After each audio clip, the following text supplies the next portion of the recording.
आप सुन रहे हैं दस्तक रेडियो पर सुबह 11 बजे का न्यूज बुलेटिन। आइए सुनते हैं आज के मुख्य समाचार।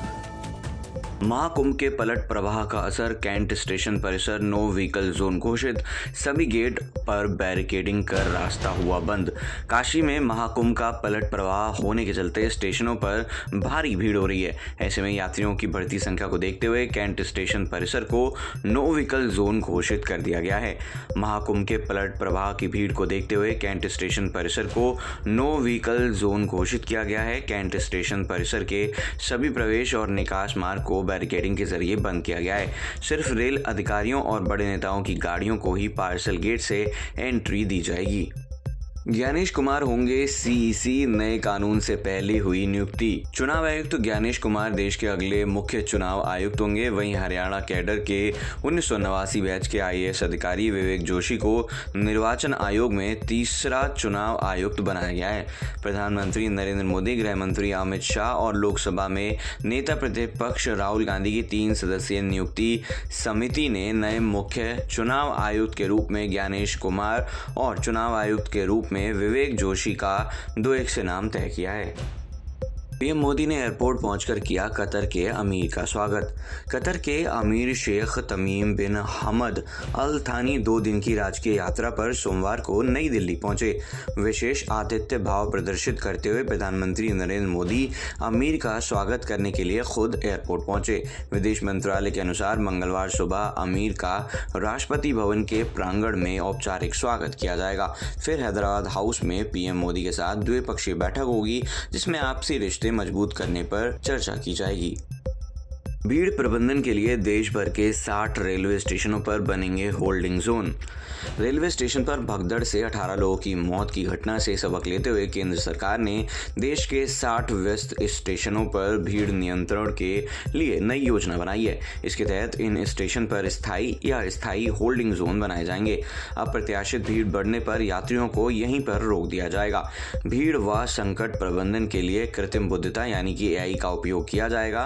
प्रयागराज से जुड़े 35 स्टेशन की निगरानी केंद्रीय वॉर रूम से की जाएगी।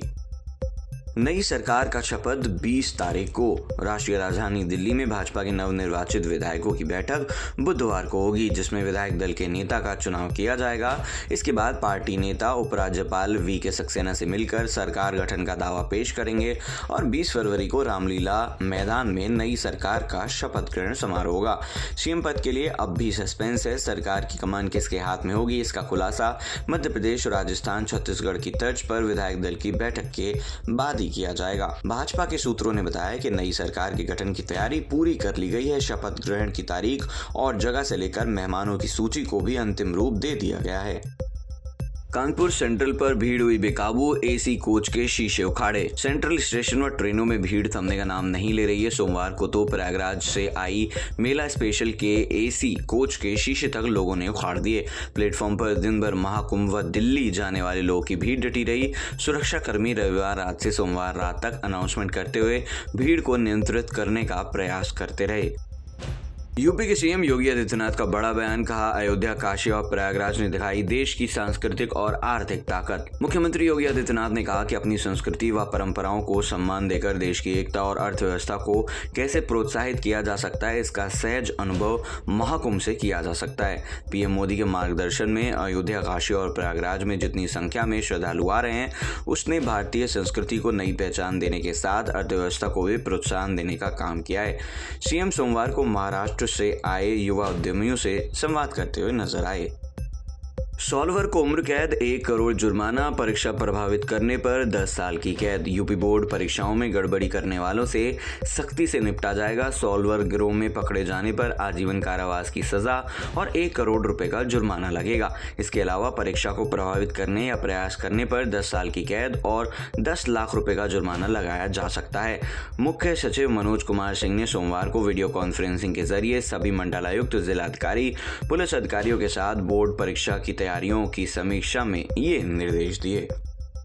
पिंडर नदी को कोसी, गरुड़, गोमती से जोड़ना समय की मांग, सीएम धामी का बड़ा बयान।